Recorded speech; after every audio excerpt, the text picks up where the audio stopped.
Hello, everybody, and welcome to the Thursday edition of Video Clips, which is sponsored by Wellness Forum Health, the Wellness Forum Institute, and Make Americans Free Again.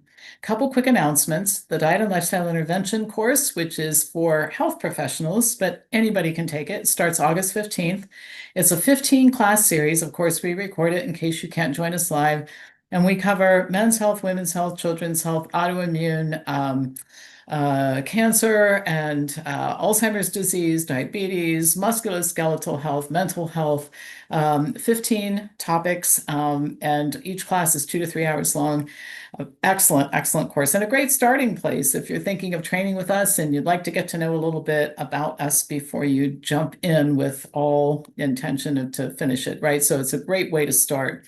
And then in September, starting September 15th, we're offering a 6-week boot camp, Monday, Tuesday, Wednesday, Thursday for 6 weeks. Monday is yoga, Tuesday is strength training, Wednesday is a cooking class, and Thursday is a health lecture.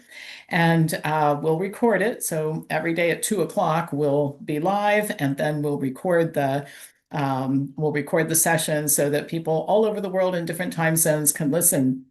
And we're going to embed a trivia question in the middle of each of the classes.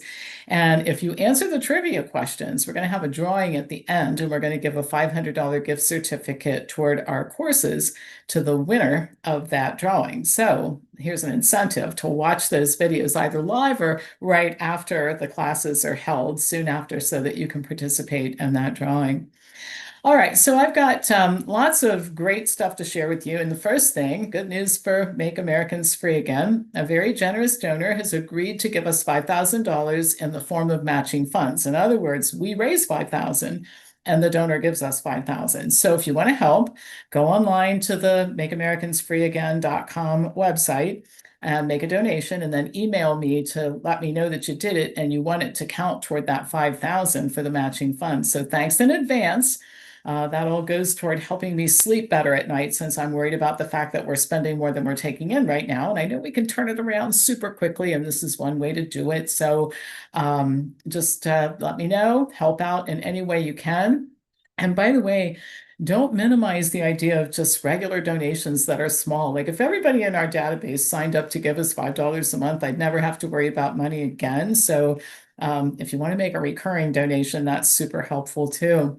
And then another positive update, when we started Make Americans Free Again, we had trouble communicating with people because it was expensive, but Substack allows us to host enormous numbers of people and communicate for free. So the first Substack newsletter to the MAFA members in our database will go out either this afternoon or tomorrow. So if you don't get it, then you know that you're not in the database, or maybe your email address changed, so you need to let us know.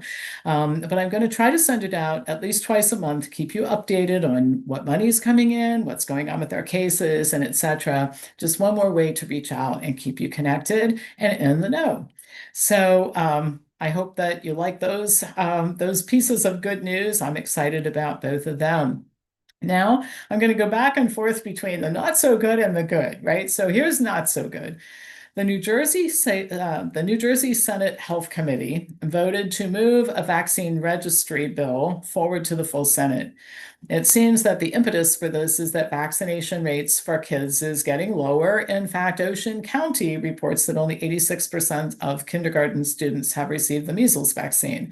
Now, the way that you and I look at that is that it's good news, more parents learning to stand up for their kids and knowing the risks associated with vaccines. But the bad news in this is that it motivates powerful people to batten down the hatches and take away rights.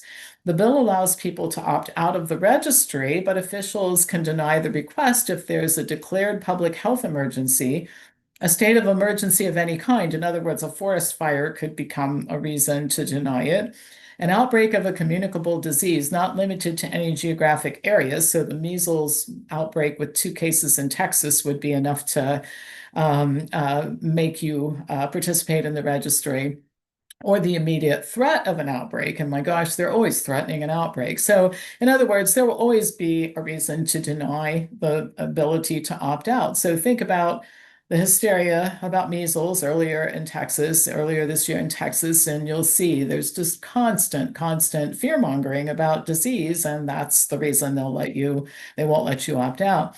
Now, the question is, will it pass? I think it's likely. Both chambers of the state legislature and the governor are Democrats, and New Jersey was one of the worst lockdown states during COVID, so they're all in on the disease panicking business.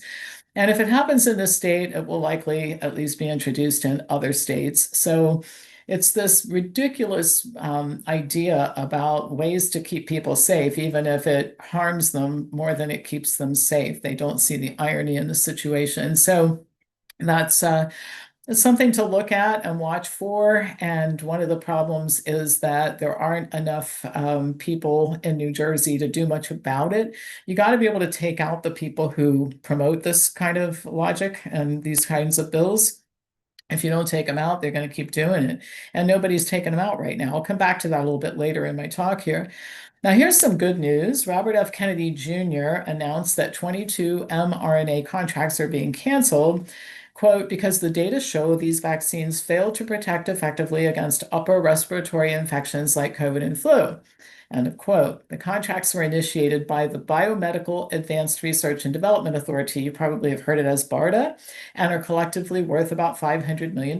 So it's wonderful. 500 million taxpayer dollars are being taken away from companies like Moderna and Emory University and Teva Biotech and Pfizer and Sanofi Pasteur and CSL Seqirus, which is a vaccine maker, Gritstone, and others as part of BARDA's programs. So Kennedy said, quote, let me be absolutely clear. HHS supports safe, effective vaccines for every American who wants them. That's why we're moving beyond limitations of mRNA and investing in better solutions, he said. Now, this is a really good move, although keep in mind that the next administration could undo it just as quickly as Kennedy took the action. But I wrote about, I don't know how many of you read my book, COVID Operation, when it came out. If you haven't read it, you might want to consider it. We have copies in the office if you want to order one. But the point is that I wrote about this mRNA technology in COVID Operation in 2020. It was never ready for prime time. In fact, one of the reasons why the companies started researching vaccines is because when they used it for drug treatment, all the test animals died. So they thought, well, maybe if it was something that we didn't inject as often, or we didn't have to apply as often or whatever, it would be safer, which it clearly wasn't. So anyway, this never should have happened in the first place. Moderna never should have been able to even make that product. And I'm glad to see that at least for the time being, it's off the market. And now, some not so good news. The American Academy of Pediatrics, or AAP, has recommended that all non-medical vaccine exemptions for daycare and school attendance in the United States be eliminated. A few states have already done this, and the results have been catastrophic for some people. I'll come back to that in just a minute. The AAP issued an updated policy statement which outlines its support for requiring certification of immunization for attending childcare and school, with support only for medical exemptions for certain vaccines.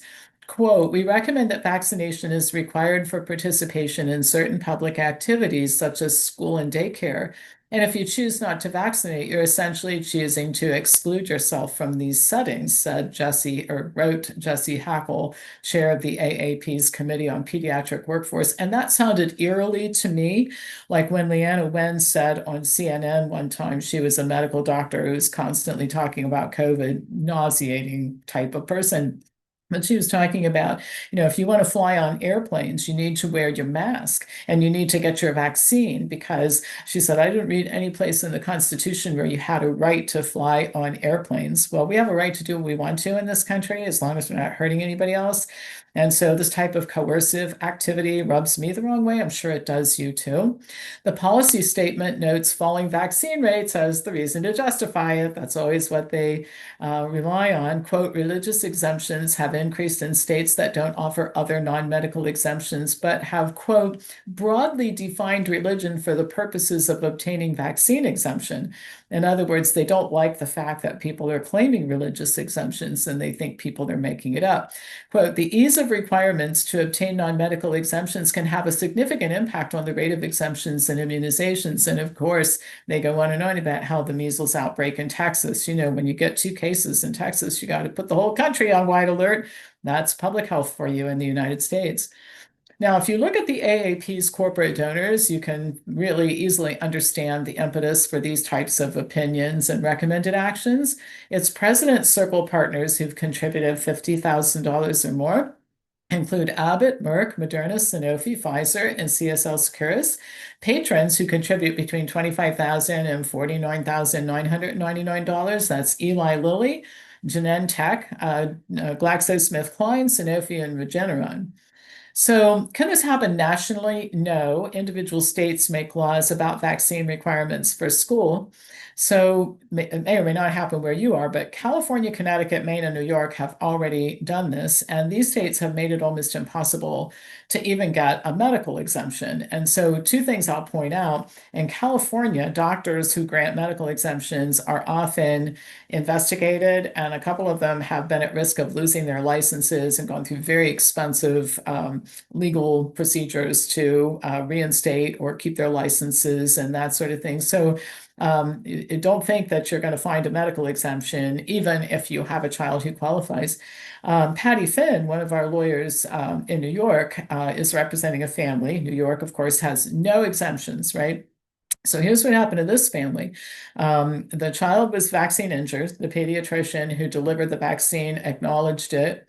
When it changed and there's no religious exemption, he wrote a medical exemption acknowledging that the kid was vaccine injured and that he should not have any more vaccines. The state of New York declined to recognize it.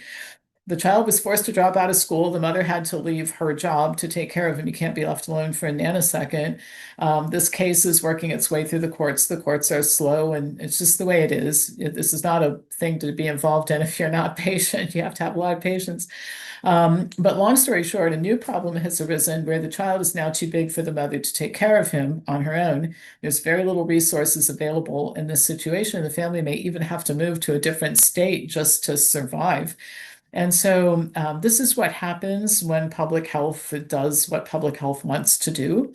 And so, it's likely to pass. This type of thing is likely to pass in some blue and purplish states. It may not pass in some states. I mean, I don't know if it could pass here in Ohio. There might be enough resistance. But the point is, I always say this, and I know you get tired of it, it's not over. And so if you have children and grandchildren who could be affected by this, or if you just care about people, I'll go back to the beginning, donate, start a tribe. I mentioned earlier about what it takes to get rid of these god-awful people, what it takes to stop these actions, and it takes massive numbers of people.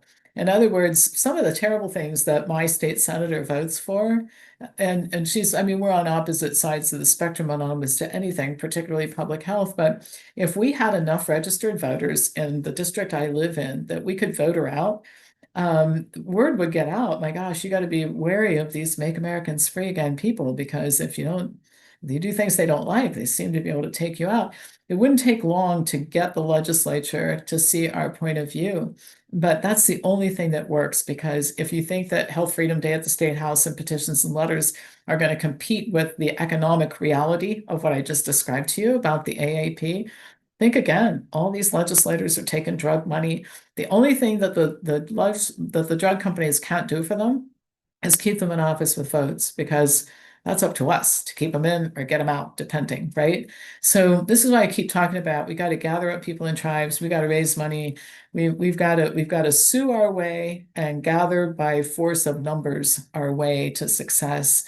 And even after all these years, it's been 5 years as of last month, we're still at it. I'm still up for it. I'm going to be 69 years old this year. I think I'm just getting started. So I'm willing to put in the work if you'll back me, right? So matching funds, donations, donate what you can on a regular basis. start a tribe, get back to your tribe if you got away from it. You'll be surprised at how much you missed your friends and how happy you are to be back together again. And pass these videos on to other people. And we have a great new flyer, by the way. If you send me an email at pampopper@wellnessforum.com, I can send you information about the diet and lifestyle course, the boot camp coming up. I can send you information or our brand new flyer. It's super sharp. You can print it out, email it to people. So help spread the word. That's the first thing you can do that would help us a lot. All right, that's it for today and for the week, actually. As usual, do pass this on to other people. One of the ways we get new subscribers and new members and that sort of thing is sending this to people and saying, hey, why don't you start following her and see what you think after a little while. And then I'll be back to you next week with more news. So thanks so much for watching. Thanks so much for your support. And let's lock arms and get this thing done. All right, let's just do it. All right. Thanks for watching. Goodbye for now.